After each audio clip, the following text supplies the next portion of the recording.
Assalamualaikum warahmatullahi wabarakatuh. Selamat datang di jalan surga.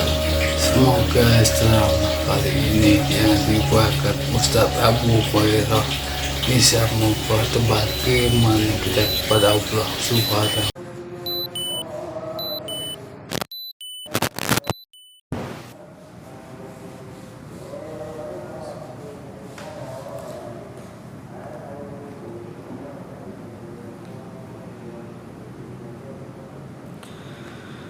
Bismillahirrahmanirrahim. Assalamualaikum warahmatullahi wabarakatuh. Alhamdulillah wassalatu wassalamu ala Rasulillah wa ala alihi wa sahbihi wa mawalah wa la hawla wa la quwata illa billahi wa ba'd.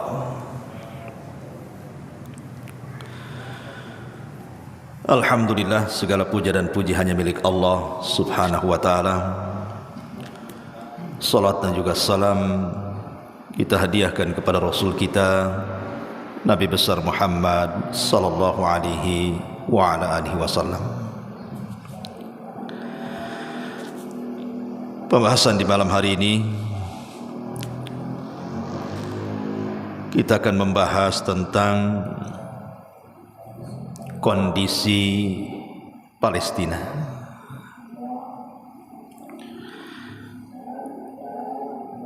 Dahulu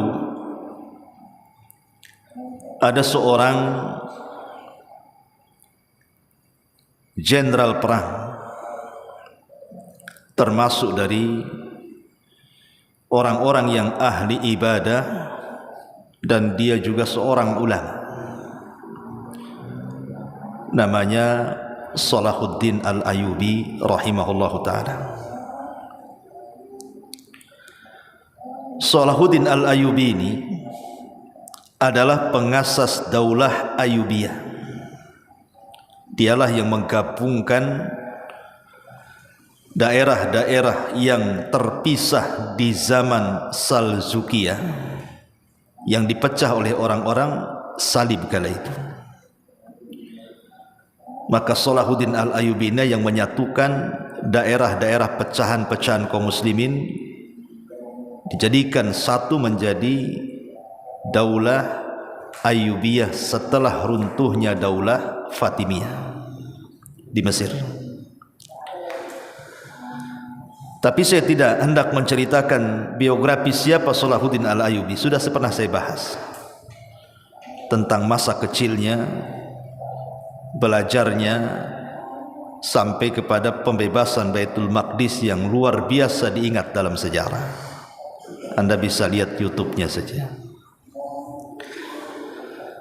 Tetapi yang ingin saya ceritakan tentang kisah Salahuddin ini, ada potongan kisah yang menarik yang disebutkan para ulama tentang Salahuddin Al-Ayyubi ini. Satu hari datang seseorang kepada Salahuddin Al-Ayyubi dan mengatakan, "Ya Salah, lima la tadhak?" Wahai Salah, maksudnya Salahuddin Al-Ayyubi, namanya Yusuf ibn Ayyub ibn Shadi Al-Kurdi. Dia seorang Kurdi dari Irak.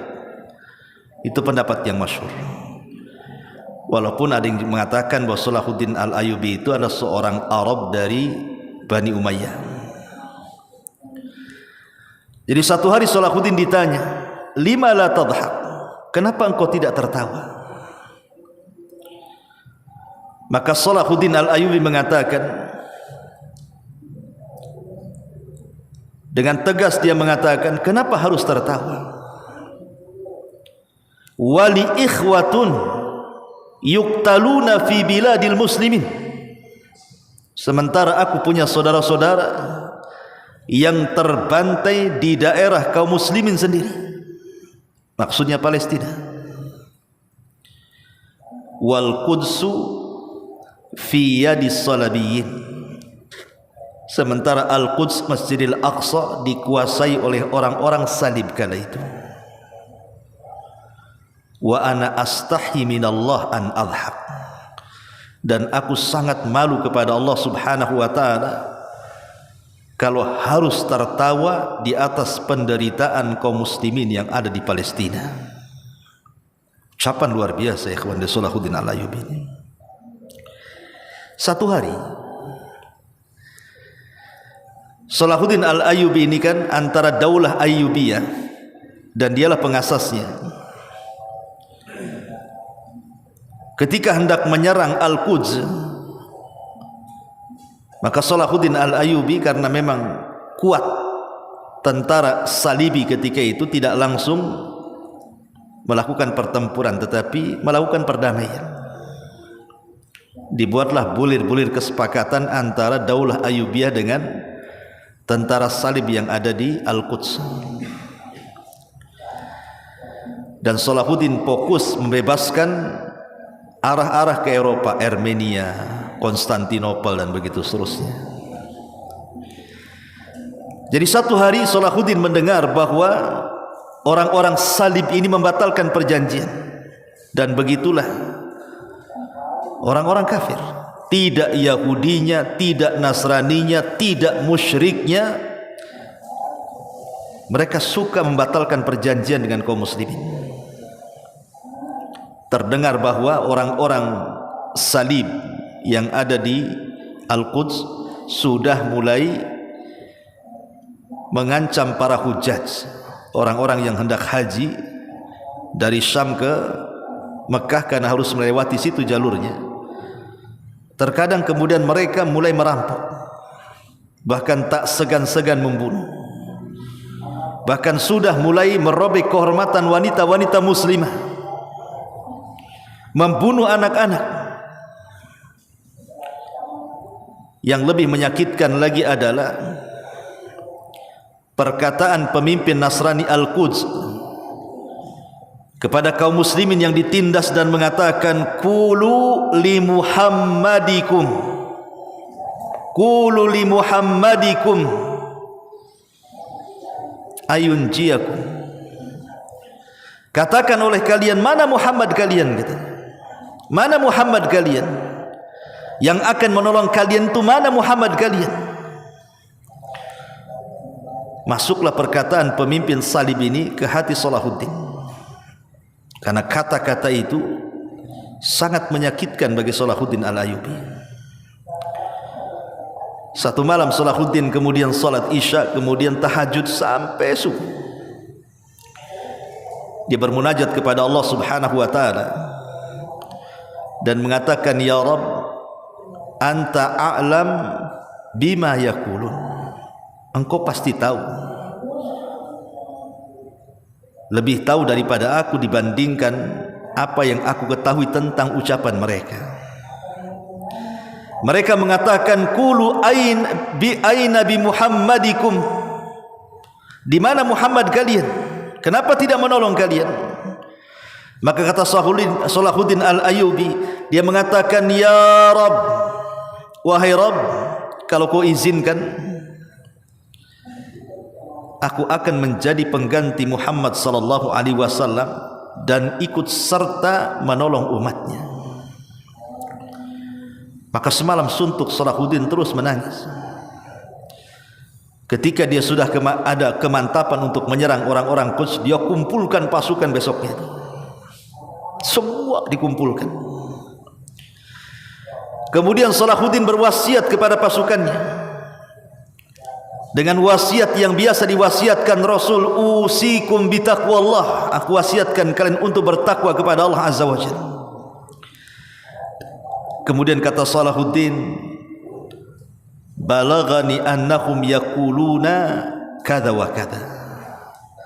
Telah sampai berita ke telingaku bahwa mereka, maksudnya orang-orang Salib, mengatakan ini dan itu, sampai mengatakan aina bi Muhammadikum, mana Muhammad kalian yang akan menolong kalian? Mana Nabi kalian? Mana Muhammad kalian? Maka kata Salahuddin, demi Allah, hari ini dan sampai kematianku, aku sumbangkan seluruh jiwaku, hidupku, hartaku untuk membela Muhammad sallallahu alaihi wasallam. Siapa di antara kalian yang ingin ikut serta denganku, silahkan bergabung. semua pasukan serentak satu kata, Allahu Akbar, nahnu fida'u Muhammadin sallallahu alaihi wasallam. Apa kata pasukan Salahuddin? Kami siap menjadi penebus Nabi kita Muhammad sallallahu alaihi wasallam. Terbakar semangatnya. Maka akhirnya kemudian Baitul Maqdis dikepung.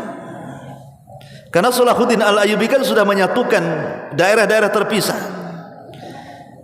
Dia mendirikan Daulah Ayyubiyah itu setelah runtuhnya Daulah Fatimiyah di Mesir.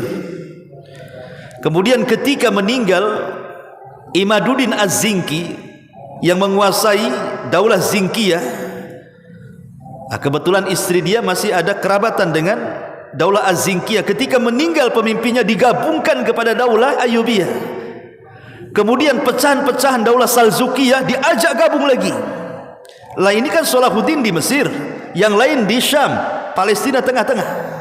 Karena itu jantung kota Syam Palestina itu, perbatasan dengan jalur Gaza. Maka semua daerah-daerah itu dikepung, persis seperti sekarang Palestina dikepung oleh orang Zionis Yahudi dari semua arah. Ma'asyiral muslimin yang dimuliakan Allah Azza wa Jalla, tidak membutuhkan waktu lama. Padahal pasukan salib kali itu pasukan kuat, ikhwan. Karena dapat sokongan dari Bizantia yang ada di Eropa dan Vatikan kala itu. Kuat sekali, susah dikalahkan. Makanya berhasil meruntuhkan Daulah Salzukiyah kan, sehingga memecah daerah-daerah kaum muslimin kemana-mana. Kayak Soviet pecah lah. Akhirnya jadi macam-macam, jadi Rusia, jadi macam-macam gitu kan. Dan itu tujuan orang kafir memecah kaum muslimin.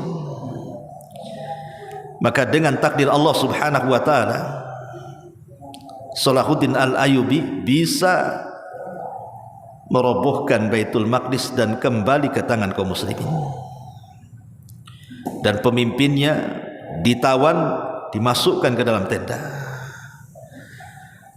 Kemudian Salahuddin mengatakan, kamu yang berbicara, ai Nabi Muhammadikum ayunjiakum.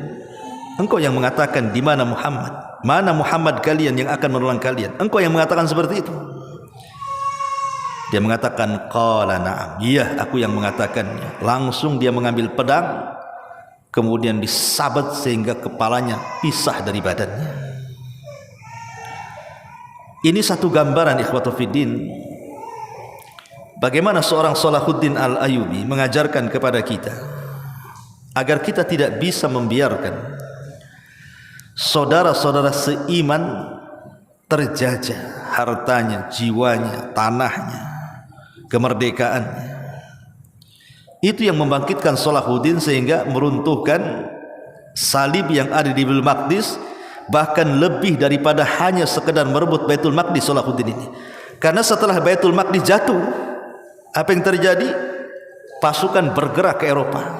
Terjadilah perang salib. Itulah perang yang sangat luar biasa dahsyatnya, yang tidak mungkin saya ceritakan. Menarik memang ini, perang ini. Tapi waktu juga ya. Kita fokusnya ke yang lain masalahnya. Kita nanti ceritakan di lain kesempatan. Tapi yang jelas bahwa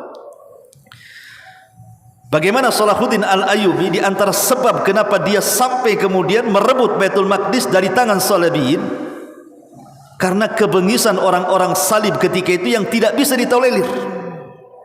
Mereka membunuh anak-anak, mereka membunuh wanita-wanita, mereka membunuh orang-orang yang tidak berdaya, merampas harta kaum muslimin, merebut kemerdekaannya. Itu yang menjadikan Salahuddin bangkit. Harusnya dijadi percontohan bagi para pemimpin. Mudah-mudahan ini menjadikan tauhidul muslimin, peristiwa penyerangan atau pembantaian Zionis Yahudi laknat itu kepada kaum muslimin yang ada di Palestina. Bahkan yang terbaru fatwa daripada Syekh Uthman Al-Khamis hafizahullah ta'ala mengatakan, sekarang kita wajib menolong saudara kita yang ada di Palestina. Hukumnya wajib. Beliau mengatakan wajib kita bergerak menolong saudara kita yang ada di Palestina. tanpa harus bicara lagi soal perselisihan, apakah Anda Syiah, apakah Anda Sunni, ataukah Anda firqah lain. Kesampingkan dulu masalah ini. Jangan cerita itu dulu, itu lain pembahasannya. Karena di mata kita yang ada sekarang ini adalah pembantaian, genosida yang jelas-jelas terang-terangan, memang mau menghabiskan seluruh keturunan kaum muslimin yang ada di Palestina. Bayangkan perang ini waktunya singkat, baru 1 bulan 30 hari mungkin sekarang ini. Tapi lihat korban jiwa yang dampak perang ini luar biasa. Bisa mencapai 10.000 jiwa lebih. Itu yang terdata, belum yang tertimbun. Dalam waktu sesingkat-singkatnya ribuan jiwa melayang, ya kan? Apa mereka yang mati itu Hamas? Bukan. Mereka bukan Hamas. Walaupun itu yang kemudian digaung-gaungkan Zionis Israel itu, Zionis Yahudi itu, bahwa mereka sedang memerangi teroris. Bayangkan kem-kem pengungsian 2 hari kemarin itu dihuni ribuan orang. Kem pengungsian itu tiba-tiba dibom dengan alasan apa? Karena ada satu pemimpin Hamas ada di situ katanya. Dibom itu, berapa ribu yang mati di situ. Ma'asyiral muslimin yang dimuliakan Allah Subhanahu wa taala. Jadi mereka itu hanya mengelabui dunia, mengatasnamakan kita menyerang Hamas, tapi kenyataannya mereka sedang melakukan genosida kaum muslimin yang ada di sana. Karena buktinya korban itu sedikit dari Hamas yang korban, kan? Kebanyakan warga sipil kok. Kebanyakan anak-anak, perempuan, orang yang enggak sanggup mengangkat senjata, orang tua, orang sakit. Dan mereka sengaja menahan makanan, menahan minuman, menahan listrik, obat-obatan, bantuan dari luar dicegah, tidak boleh masuk. Sehingga dilematis akhirnya. Tidak mati kena bom, mati kelaparan, atau mati karena tidak ada obat yang bisa mengobati luka mereka. Ini yang terjadi yang saat ini, ikhwatu fiddin. Makanya para ulama sudah mulai berfatwa tentang wajibnya membantu saudara-saudara kita yang ada di Palestina sana. Tentu maksudnya di sini adalah, kalau yang dimaksud membantu mereka dengan fisik, tentu ada aturan-aturannya. Karena jihad itu kan ada kaedahnya. Harus ada hubung kait dengan pemerintah. Kalau pemerintah membuat pendaftaran, siapa yang ingin membela Palestina, kami kirim. Tapi anda enggak yakin nanti mau berangkat.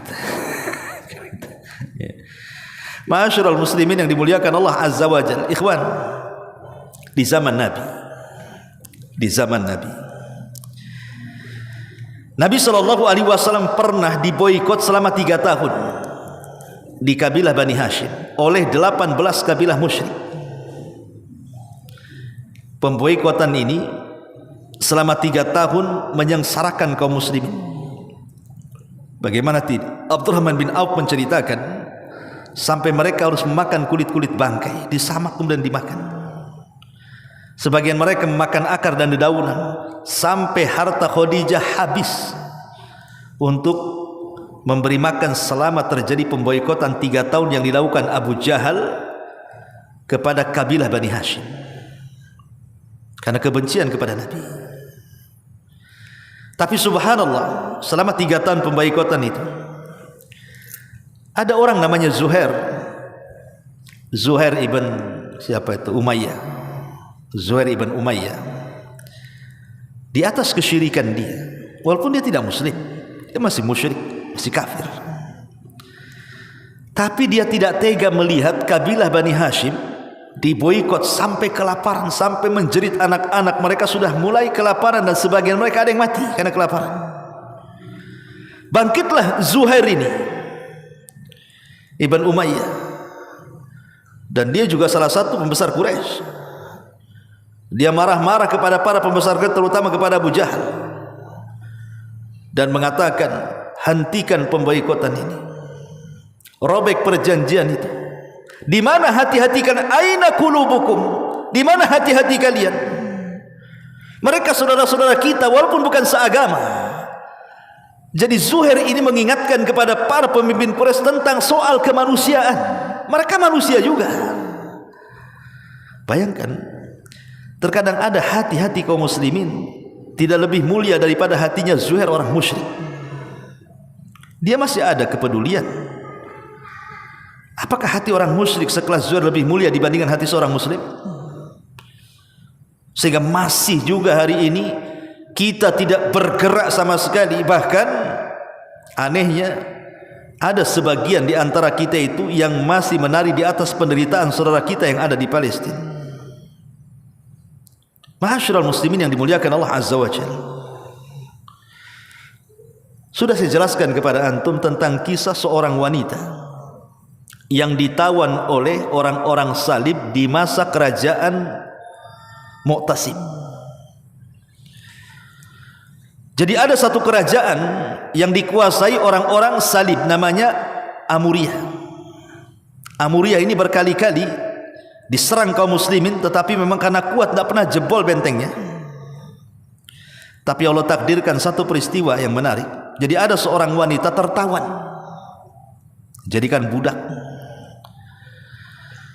kemudian dilecehkan kehormatannya dalam penjara. Kemudian dia berteriak-teriak, "Wa Mu'tasimat, wa Mu'tasimat, wahai Khalifah Mu'tasim, wahai Khalifah Mu'tasim, tolong aku," katanya.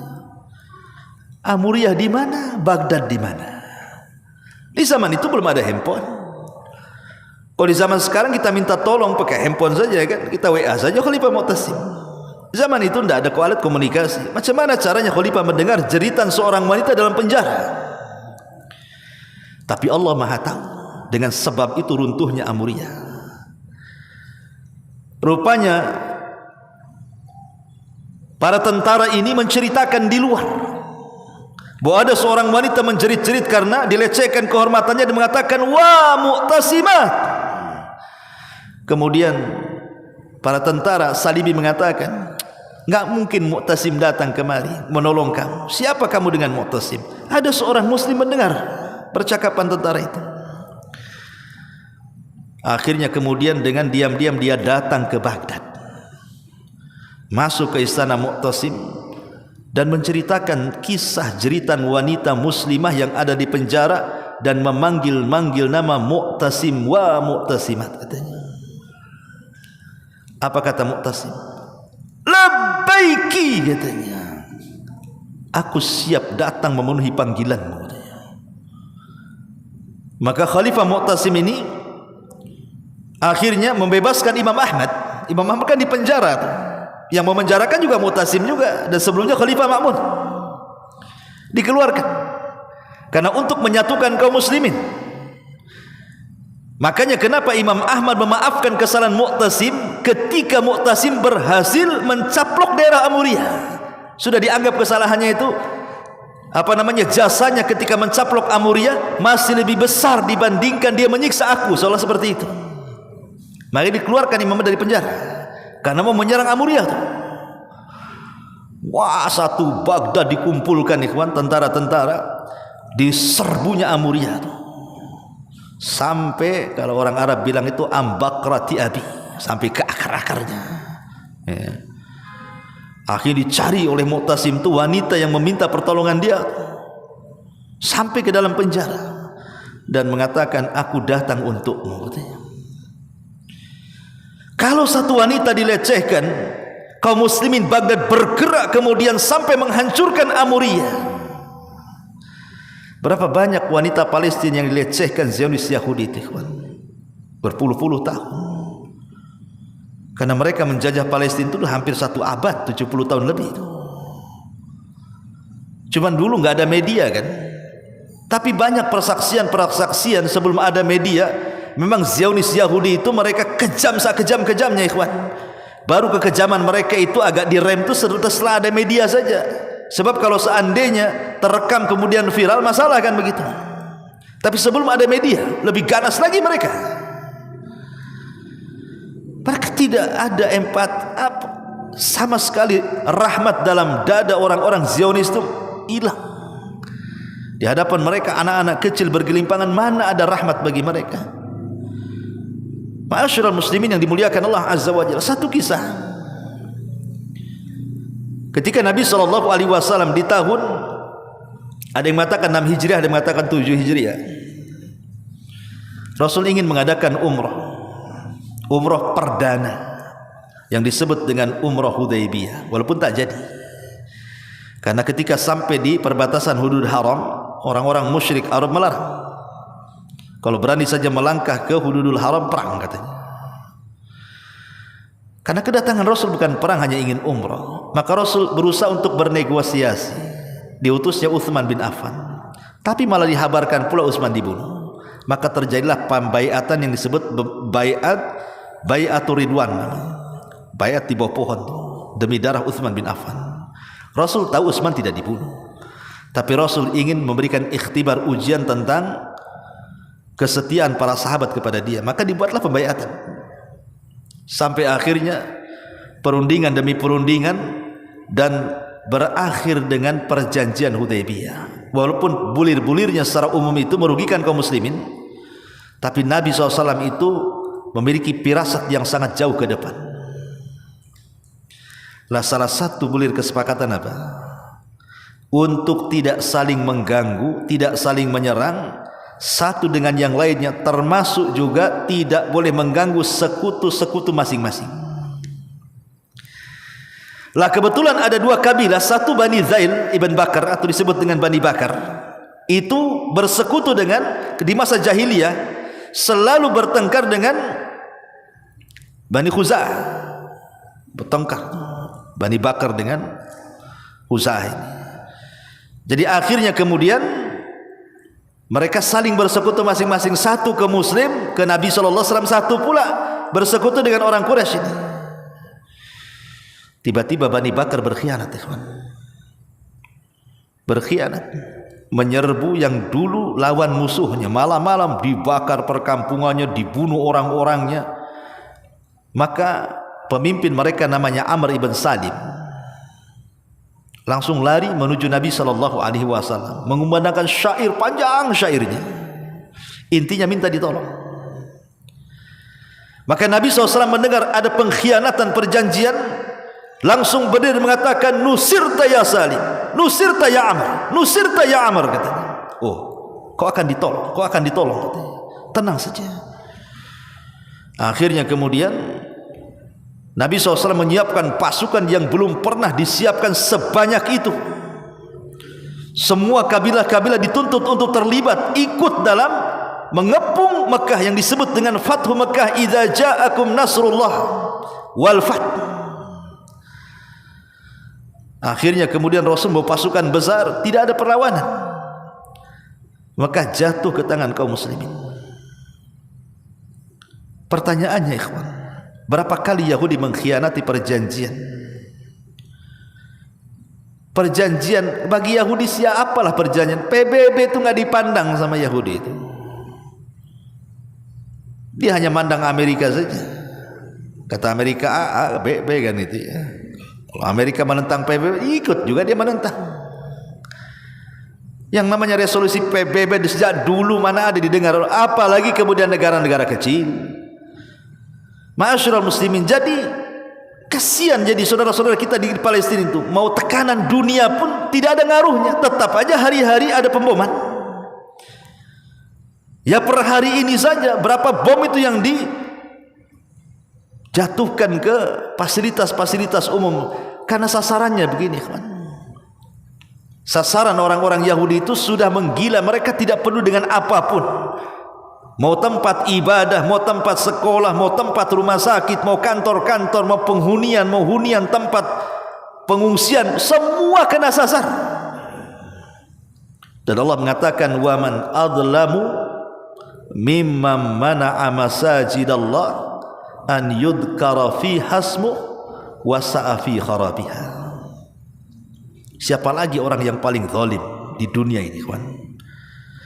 Wa man azlam, siapa lagi yang paling zalim, kata Allah, mimman mana'a masajidallah an yudhkara fiha ismuh wa sa'a fi kharabiha. Siapa lagi yang lebih zalim dibandingkan orang-orang yang mencegah orang-orang untuk memakmurkan masjid-masjid Allah, disebut namanya di situ dan berusaha untuk merobohkan masjid itu. Tidak ada yang lebih zalim dibandingkan orang yang merobohkan masjid-masjid Allah. Kawan, Umar bin Khattab radhiyallahu anhu ketika membebaskan Baitul Maqdis, dia melarang kaum muslimin untuk merusak fasilitas agama-agama di luar daripada Islam selama mereka tunduk. Di zaman Salahuddin juga sama. Baitul Maqdis pernah jatuh ke tangan kaum muslimin, tapi Salahuddin Al-Ayyubi meminta kepada pasukan untuk tidak membantai anak-anak, tidak membantai perempuan, tidak membantai orang-orang yang tidak bersalah, apalagi tidak sanggup mengangkat senjata. Ya, karena itu pesan Rasul ketika perang Mut'ah, la tuqatilu al-aulada wan nisa, kata Rasul. Jangan kalian membunuh anak-anak dan perempuan. Wala taqtulul walida walan nisa walal marda walal jarha, kata Rasul. Jangan kalian bunuh anak-anak, perempuan, orang sakit, orang terluka. Jangan kalian bunuh, kata Rasul. Itulah muamalah Nabi SAW. Sementara aturan perang orang-orang kafir, mana ada seperti itu. Justru itu sasaran mereka, orang-orang lemah. Yahudi itu pengecut, ikhwan. Kalau mereka pemberani, berhadap-hadapanlah secara batal, syaja'ah, keberaniannya, sama-sama tentara. Kalau harus melawan anak-anak, ikhwatu fiddin, tidak perlu pakai bom. Anak-anak itu tidak perlu dilawan pakai bom, tinggal kita dekati, kita tempeleng dengan tangan saja, dia bisa mati. Kenapa mesti pakai bom? Kalau bukan menunjukkan kepengecutannya itu. Ya, dari dulu memang pengecut mereka. Mereka hanya ingin membantai kaum muslimin, itu titik pokoknya. Karena mereka merasa nahnu abna'ullah wa ahibbah, katanya. Kami ini anak-anak Allah, kami ini orang-orang pilihan Allah. Makanya karena merasa mereka orang-orang pilihan Allah, anak-anak Allah, di mata mereka selain Yahudi itu rendah remeh. Karena kita bukan orang pilihan Allah. Makanya Allah mengatakan, kul falima tu'adzibukumullah. Kalau kalian memang orang-orang pilihan Allah, kenapa Allah azab kalian? Kenapa buyut-buyut kalian Allah mengatakan kunu qiradatan khasiin, jadilah kalian kera-kera yang dihinakan, sebagiannya jadi babi? Kenapa dikirim halilintar ketika mereka mengatakan lan nu'mina laka hatta narallaha jahra fa akhadathhumus sa'iqatu wa antum tanzurun? Halilintar datang membunuh kalian seperti di hadapan Nabi Musa. Kenapa kemudian turun taun kepada mereka? Turun taun, ribuan Bani Israel meninggal dunia, termasuk orang-orang Yahudi di situ. Alam tara ila alladziina kharaju min diyarihim wa hum ulufun hadaral maut. Mereka terkena taun, azab dari Allah Subhanahu wa taala. Kenapa? Kalau memang kalian anak-anak pilihan Allah, kenapa Allah azab kalian? Harusnya Allah tidak turunkan azab, begitu maksudnya. Karena tidak mungkin manusia kesayangan Allah diazab oleh Allah sendiri. Ketika Allah mengazab kalian, maknanya kalian bukan orang pilihan Allah. Tapi itulah mereka. Coba antum kalau membaca bazar-bazar itu di YouTube tuh, karena itu di bawah itu bazar-bazar. Biasanya orang-orang Nasrani. Ya wajar aja Yahudi itu anak-anak pilihan Allah. Dia tidak paham Yahudi bukan orang-orang pilihan Allah. Yahudi adalah sahibul qiradata wal khanazir. Mereka orang umat yang terlaknat, maghdub. Ya, makanya kita selalu membaca ghairil maghdub. Bukan jalan orang-orang yang dimurkai, yang dilaknat oleh Allah. Dan kita selalu mengucapkan amin dalam salat. Makanya Yahudi sangat hasad dengan 3 kalimat. Salah satunya dengan kalimat amin. Mereka tidak suka kaum muslimin mengucapkan kalimat amin. Ma'asyiral muslimin yang dimuliakan Allah Azza wa Jalla. Lalu sampai kapan orang-orang Yahudi itu akan melakukan seperti itu kepada kaum muslimin? Sampai kapan? Allah mengatakan, la tajidanna asyaddan nas adawatan lilladzina amanul yahud walladzina asyraku. Engkau akan dapati satu umat yang paling keras permusuhannya kepada orang-orang yang beriman, melebihi orang-orang musyrik lagi. Siapa mereka? Yahudi. Orang-orang musyrik itu sudah musuhan di zaman Rasul kepada Rasul. Abu Jahal, Abu Lahab, Al-Walid, Umayyah, Utbah, Uqbah dan begitu seterusnya. Rupanya permusuhan Yahudi lebih jahat dibandingkan orang-orang musyrik, kata Allah. Jadi kalau seandainya ada seruan perdamaian, mustahil mereka berdamai. Berdamai itu sebentar aja. Nanti nyerang lagi, damai lagi, nyerang lagi, damai lagi. Sampai kapan? Sampai mereka akan dibantai oleh tentara kaum muslimin di bawah Al-Mahdi sehingga lari kocar kacir, kemudian sembunyi di batu, kemudian batu mengatakan, "Ya Muslim, Yahudi di sini, faqtulhu, bunuh dia." Kalau itu sudah zamannya terjadi, barulah mereka akan berhenti sampai di situ. Wa in min ahlil kitab illa la yu'minanna bihi qabla mautih. Sebagian besar ahli kitab di akhir zaman akan beriman kepada Islam sebelum wafatnya Isa bin Maryam. Sampai kapan? Kita tidak tahu. Karena Allah yang mengatakan wadda katsiru min ahlil kitab an yaruddukum min ba'di imanikum kufaran hasadan min indi anfusihim, kan begitu. Memang kebanyakan ahli kitab, ayat ini turun kepada orang Yahudi walaupun disebut ahli kitab. Dan orang-orang Yahudi itu memang berkeinginan untuk mengembalikan agama kalian kepada kekufuran karena hasadnya mereka yang luar biasa kepada diri kalian. Hasadnya luar biasa Yahudi itu. Sejak zaman Nabi SAW dan mengatakan Jibril salah alamat sehingga memusuhi Jibril, dan mengatakan Jibril min amin aduwina, kata Jibril itu musuh kami, kata Yahudi. Jibril aja dimusuhi, apalagi antum. Makanya Allah turunkan ayat, ya, man kana aduwwa lillahi wa malaikatihi wa Jibril wa Mikail, dan begitu seterusnya. Malaikat Jibril aja dimusuhi itu. Alasannya apa? Coba yang datang itu Mikail kepada Muhammad, kami beriman. Karena yang datang Jibril, oh afwan, kami enggak mau, katanya. Mereka maunya Mikail yang datang kepada Rasul. Kenapa? Mikail itu bawa rahmat, bawa hujan, bawa baik. Jibril ini ngancurin orang, ngancurin kaumnya Sodom, ngancurin kaum Samud. Perang ikut dengan Badar bersama Nabi, bahkan jadi pemimpin juga, membawa kuda kaidum haizum, kan gitu. Mereka mengatakan, tapi itu akal-akalan Yahudi saja. Yahudi itu pendusta. Mereka pendusta. Ma'asyiral muslimin yang dimuliakan Allah Azza wa Jalla, intinya bahwa kita tidak bisa menolong mereka dengan fisik. Ada senjata yang lebih hebat dibandingkan nuklir. Ad-du'a'u silahul mu'min. Doa itu silah senjatanya orang Islam. Kirimkan doa kita supaya melesat sampai ke Palestina sana. Sudah jangan terpikir lagi masalah firak dalam Islam itu. Sekarang peperangannya sudah mukmin melawan kafir, ini kenyataannya seperti itu. Maka kita harus bersatu memerangi orang Yahudi. Itu yang kemudian disarankan ataupun yang difatwakan banyak para ulama sekarang. Tolong saudara kita dan menolong itu wajib hukumnya. Tidak dengan dana, dengan doa. Tidak dengan doa, maka dengan menyampaikan berita-berita yang benar tentang saudara kita.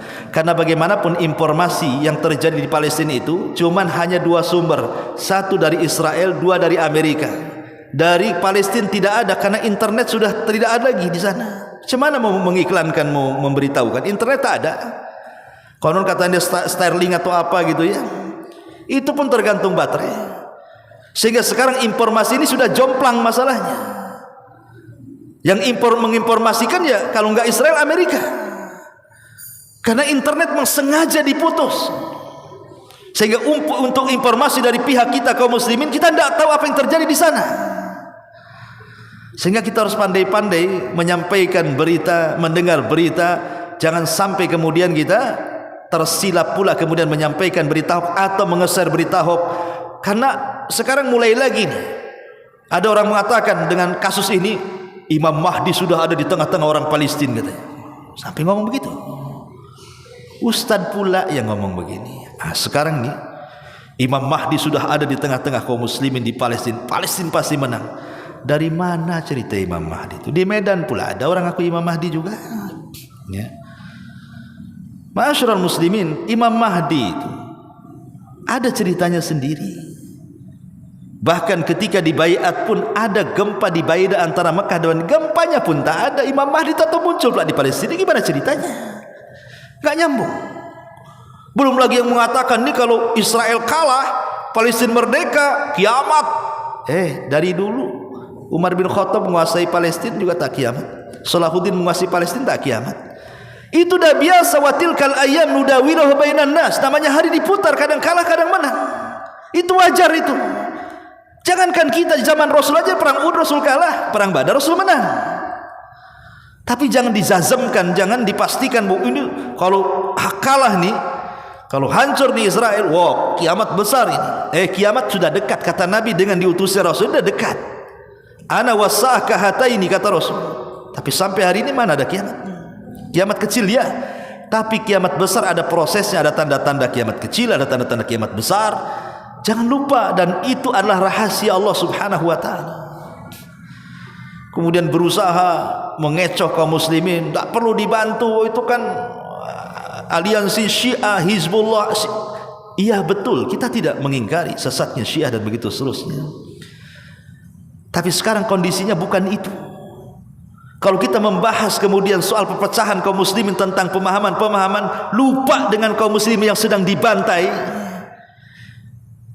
ini jadi masalah. Maka wajib bagi kita menolong saudara-saudara kita. Sudah kesampingkan dulu masalah-masalah firaq itu. Fokuskan sekarang, bantu saudara kita. Semoga Allah Subhanahu wa ta'ala menolong mereka dan menghancurkan Zionis Yahudi laknat itu. Wallahu a'lam bishawab.